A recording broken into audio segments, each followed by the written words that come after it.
નમસ્કાર, આપ જોઈ રહ્યા છો યુટીસી ન્યૂઝ। વડોદરા શહેરમાં એક દિવસમાં 8 ઇંચ વરસાદ પડે અને વડોદરા શહેરમાં પૂરની પરિસ્થિતિનું નિર્માણ થઈ જાય, વરસાદી લોકડાઉન લાગી જાય ત્યારે તંત્ર શું કરી રહ્યું હતું તે સૌ કોઈનો સવાલ હતો।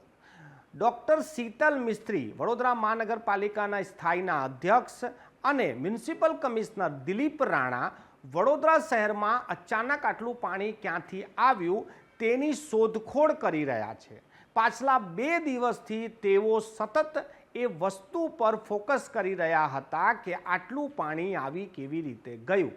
ત્યારે ડૉક્ટર શીતલ મિસ્ત્રીએ મોકલેલા વિડીયો અને માહિતી પ્રમાણે તેમને એ શોધી નાખ્યું છે કે વડોદરામાં અચાનક જ આટલું પાણી કેવી રીતે આવી ગયું। વડોદરાના પૂર્વ વિસ્તારમાં જે ઉપરવાસનો વિસ્તાર છે તેમાં 4 ગામ છે। આ 4 ગામના જે તળાવો છે તે તળાવોનું સીધું જ પાણી વિશ્વામિત્રી નદીમાં આવી ગયું। તેથી અચાનક જ વિશ્વામિત્રી નદીનું જળસ્તર વધી ગયું। વડોદરા શહેરમાં જે પાણી વરસ્યું તેનો યોગ્ય નિકાલ ના થયું અને તેના કારણે આ પૂરની પરિસ્થિતિનું નિર્માણ થયું। ડૉક્ટર શીતલ મિસ્ત્રીએ આપેલી માહિતી પ્રમાણે દરેક તળાવમાંથી કેટલું પાણી સીધું વિશ્વામિત્રી નદીમાં આવી ગયું તેની પણ માહિતી આપવામાં આવી।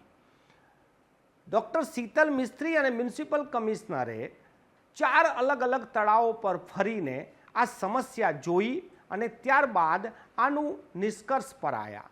પરંતુ સવાલ એ ઊભો થાય છે કે આ 4 તળાવોના પાણી વિશ્વામિત્રી નદીમાં આવે છે એ તો સમજમાં આવી ગઈ, પરંતુ આનો ઉકેલ શું આવી શકે? કેમ કે આના પહેલાં 2020માં પણ આવી જ પરિસ્થિતિનું નિર્માણ થયું હતું। ત્યારે પણ ઘણી બધી વાતો કરવામાં આવી હતી કે વિશ્વામિત્રી નદીના પાણીને ડાયવર્ટ કરવામાં આવશે, આ સીધું પાણી જે આવી રહ્યું છે તેને મહીમાં લઈ જવામાં આવશે। પરંતુ જ્યારે આવી કોઈ ઘટના બને છે ત્યારે વાતો તો થઈ જાય છે, પરંતુ જ્યારે કામગીરી કરવાનો વારો આવે છે ત્યારે કામગીરી કરવામાં આવતી નથી।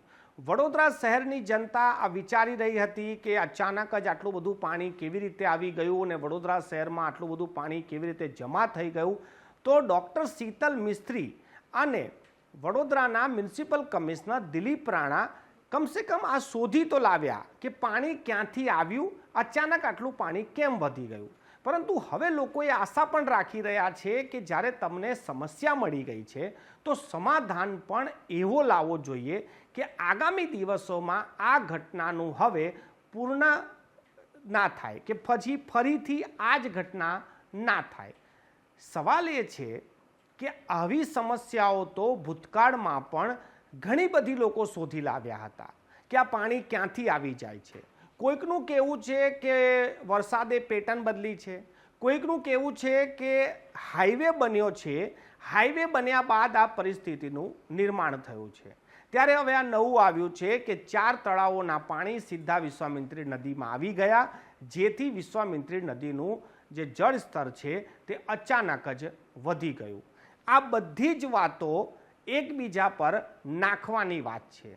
લોકોને આ સમસ્યા કેવી રીતે સર્જાઈ તેમાં જાણવામાં સહેજ પણ રસ નથી। લોકોને એ જાણવું છે કે આ ઘટના બન્યા બાદ કે ભૂતકાળમાં પણ આવી ઘટનાઓ બન્યા બાદ કોર્પોરેશને કયા કયા પગલાં ભર્યા કે જેનાથી આ પરિસ્થિતિને રોકી શકાતી હતી। આવું તો એક પણ કામ કોઈ બતાવવા તૈયાર નથી કે અમે આવું કર્યું હતું પરંતુ આ સફળ ના રહ્યું, કે પછી અમે કંઈ કર્યું જ નથી। કેમ કે દર વખતે વાતો એ જ થાય છે કે ઉપરવાસના પાણીના કારણે વડોદરામાં આ પૂરનું નિર્માણ થઈ જાય છે, કરોડોના નુકસાન પણ થઈ જાય છે। પરંતુ આપણે હજી તો સમસ્યા જ શોધી રહ્યા છે, સમાધાન ક્યારે શોધાશે તે તો હવે ઉપરવાળો જ જાણે।